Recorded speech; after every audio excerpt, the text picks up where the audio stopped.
आऊज़ुबिल्लाहि मिनश्शैतानिर्रजीम बिस्मिल्लाहिर्रहमानिर्रहीम रब्बि इश्रह ली सदरी व यस्सिर ली अमरी वहलुल उक़दतम मिन लिसानी यफ़क़हू क़ौली सल्लल्लाहु अला हबीबिही मुहम्मद व आलिहि वसल्लम। आज मैं बात करूँगी इस जर्नी में जो 3 हैवी कार्मिक बर्डन्स होते हैं। सबसे पहला बर्डन तो ये होता है कि अगर आपने अपनी पास्ट लाइफ में या किसी में इमोशनली किसी को छोड़ा है तो वो लोग आपको इमोशनली अनअवेलेबल हो जाते हैं और वो आपके लिए अवेलेबल नहीं रहते। दूसरा ये होता है कि आप अननोन किसी ऐसी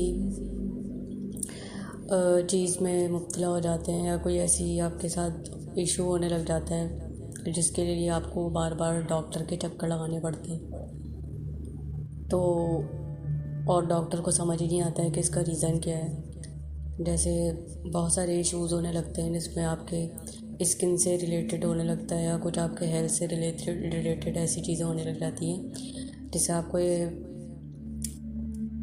पता लगता है कि आपका ये बहुत सारे पैसे आपके इसमें लगने लग जाते हैं ना, बहुत सारे पैसे आपके डॉक्टर के पास जाने में लग जाते हैं। यानी कि अननेसेसरी पैसा जो है आपका अननेसेसरी चीज़ों में निकलने लगता है, जो कह सकते हैं कि बिल्कुल ही आपके पैसे वेस्ट होने लगते हैं और डॉक्टर को भी समझ नहीं आता है कि आपके क्या है ऐसा मसला। तो ये भी हैवी कार्मिक बर्डन को बताता है। तीसरा ये कि आपके जो जॉब में हर वक्त मसले रहते हैं। डिवाइन फेमिनाइन की जॉब्स बहुत चेंज होती हैं, वो किसी भी जॉब में टिक नहीं पाती है, किसी जॉब में उसकी बन नहीं पाती है। और जो जिस जॉब को ज्वाइन करती है वहाँ पावर और अथॉरिटी वाला बंदा जो है वो उसको मिसट्रीट करता है या उसके जो काम होता है उसका जो हार्ड वर्क है उसको उस तरीके से पे ऑफ नहीं करता।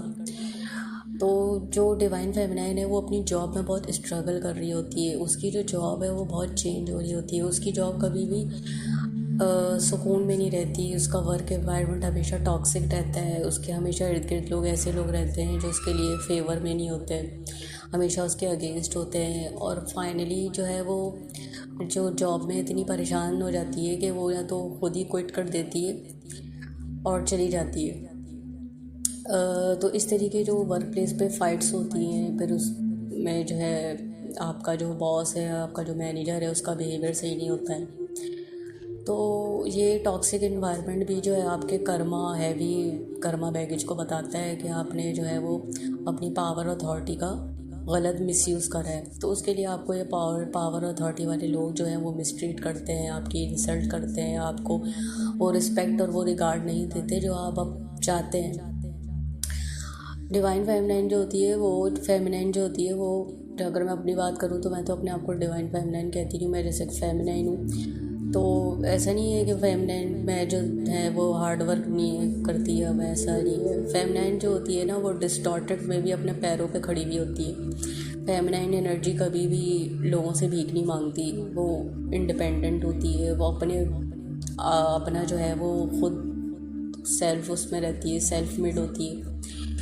तो उसके अंदर जो है लोगों से मांगना और ये सब वाली इसमें नहीं रहती है। तो एक डिस्टॉर्टेड भी ना एक अच्छा खासा वो कमा रही होती है, यानी कि उसको रहता है कि मैं जो है घर नहीं बैठूँ।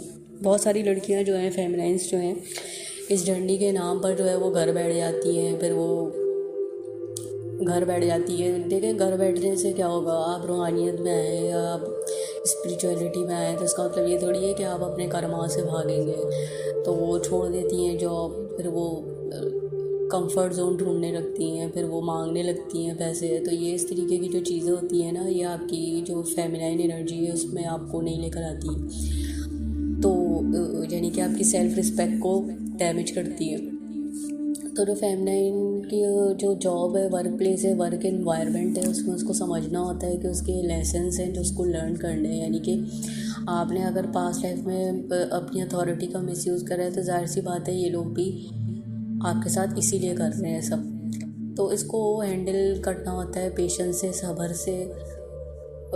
और ये जर्नी पूरी की पूरी सब्र का ही नाम है। तो अल्लाह ताला जैसे कुरान में कहते हैं ना कि बेशक अल्लाह ताला सब्र करने वालों के साथ है। तो इसमें आपको पेशेंस रखने होते हैं और आपने सब्र करना होता है। तो और जब आप सब्र करते हैं, खामोश रहते हैं, तो अल्लाह ताला खुद ऐसे लोगों को जवाब दे देते हैं। तो जब तक हम इन ऐसे लोगों से हम जो है ना वो ऐसे लोगों से फ़ाइट नहीं कर सकते ना, हम कुछ कह सकते हैं, फिर वो और कर्मा क्रिएटिंग हो जाता है। लेकिन जहाँ हमें बोलना है वहाँ हम बोलें, जहाँ हमें खामोश रहना है वहाँ हमें खामोश रहना चाहिए। और ये है कि इस जर्नी को सब्र के साथ गुजारना चाहिए और फेस करना चाहिए। ये जर्नी अपनी कर्मास से भागने का नाम नहीं है कि आप जो है वो सुकून में आ जाए। ये एक चलता है जब तक आपके जो कार्मिक साइकिल है वो एंड नहीं हो जाती। तो जब वो एंड होती है तो ये सब आपकी लाइफ से हमेशा के लिए निकल जाता है। तो ये वो 3 चीज़ें और ये 3 कार्मिक हैवी बर्डन्स होते हैं जो कि एक फेमिनाइन के लिए होते हैं, फेमिनाइन फेस करती है। तो ये तीनों चीज़ें मैंने फेस की हुई हैं। तो ये तीनों चीज़ें हैं जो आपको इस लाइफ टाइम में फ़ेस करनी पड़ती हैं, चाहे वो जॉब और अथॉरिटी वाले पर्सन से डिसरिस्पेक्ट हो, चाहे वो कोई ऐसी चीज़ हो जो आपको हेल्थ प्रॉब्लम कर रही हो और डॉक्टर को उसको पता ही ना लग रहा हो कि आपको हुआ क्या है। तो इसमें आप जो मैं अल्हम्दुलिल्लाह मुस्लिम हूँ, तो इसमें आपको पर्दा करना चाहिए। सबसे पहले जो इस जर्नी में आकर आपको करना है वो करना है पर्दा, क्योंकि पर्दा अल्लाह ताला का हुक्म है। तो पर्दा आप पे फ़र्ज़ है। तो आप जब पर्दा करती हैं तो आप बहुत सारी शैतानिक एंटिटीज़ और इस सब चीज़ों से भी महफूज रहती हैं और आपको चाहिए कि आप पर्दा करें। तो लाजमी जो एक फेमिनाइन डिवाइन फेमिनाइन है उसको लाजमी पर्दा करना चाहिए। वो बाहर कभी भी ऐसे बग़ैर पर्दे के ना निकले। तो इससे आपको बहुत अच्छा फ़ायदा होगा कि आप प्रोटेक्टेड भी रहेंगे और आपको हेल्थ इश्यूज़ भी उसमें कम हो जाएंगे। और जहाँ तक इमोशनली आपको लोग जो है वो यानी कि छोड़ जाते हैं, तो उसमें ये होता है कि आपने अपने आप को इमोशनली इतना स्ट्रॉन्ग करना है कि किसी के आने और किसी के जाने और किसी से के छोड़ जाने से आपको कोई फ़र्क नहीं पड़ना चाहिए। तो ये वो 3 आप समझ सकते हैं कार्मिक हैवी बर्डन्स हैं और वो लेसन्स हैं जो हमें लर्न करने होते हैं। और हमें समझना होता है कि ये जर्नी जो है ना आपको दीन की सही समझ देती है। ये जर्नी आपको बताती है कि असल जो है यानी कि दीन की जो असल शक्ल है वो क्या है। क्योंकि जब हम अपने अवेकनिंग से पहले की लाइफ जी रहे होते हैं वो दुनियावी लाइफ होती है, जिसमें हम की दुनियावी चीज़ों की चमक में गुम हो गए होते हैं और हम भूल गए होते हैं कि हम अल्लाह ताला से क्या वादा कर आए थे और अल्लाह ताला से हम क्या कह कर आए थे। तो ये अवेकनिंग आपकी इसीलिए करवाई गई है ताकि आप दुनिया की ये जो भीड़ रोशनी और ये सब है इसको छोड़ सकें और उस असल से जुड़ सकें जिसके लिए हम आए हैं। जैसे है ना कि दुनिया आपके लिए, पूरा जहान आपके लिए, लेकिन आप सिर्फ अल्लाह के लिए हो। आप अल्लाह ताला ने आपको भेजा इस दुनिया में, दुनिया बनाई आपके लिए, लेकिन आप अल्लाह के लिए हो, आप इस दुनिया के लिए नहीं हो। तो हमें ये समझने की ज़रूरत है और जो हमारे अल्लाह ताला के हुज़ूर सल्लल्लाहु अलैहि वसल्लम के अहकामात हैं उनको फॉलो करना इस जर्नी का सबसे बड़ा जो एक मैं समझती हूँ वो एक हमें वो रियलाइजेशन होना चाहिए। क्योंकि जब हमें अपने गुनाह पता चलते हैं, क्योंकि ये जर्नी गुनाहों से रिलेटेड है ना, तो हमने जो जितने भी यानी कि अपनी लाइफ में स्ट्रगल सही या जो भी हमने जितना अपनी लाइफ में सहा है वो सब हमारी जो है अपने ही करतूत और अपनी ही गलतियाँ हैं। तो हम किसी को यहाँ पे ब्लेम नहीं कर सकते कि सामने वाला ऐसा क्यों कर रहा है। हम इस जर्नी में अल्लाह ताला को भी नहीं करते ब्लेम, क्योंकि हमें पता है कि हमने ख़ुद अपनी जान पर जुल्म ये ख़ुद करा है। क्योंकि अल्लाह ताला तो रहमान और रहीम है, अल्लाह ताला की रहमत तो भारी है, उसके और भी नाम है, जब्बार हैं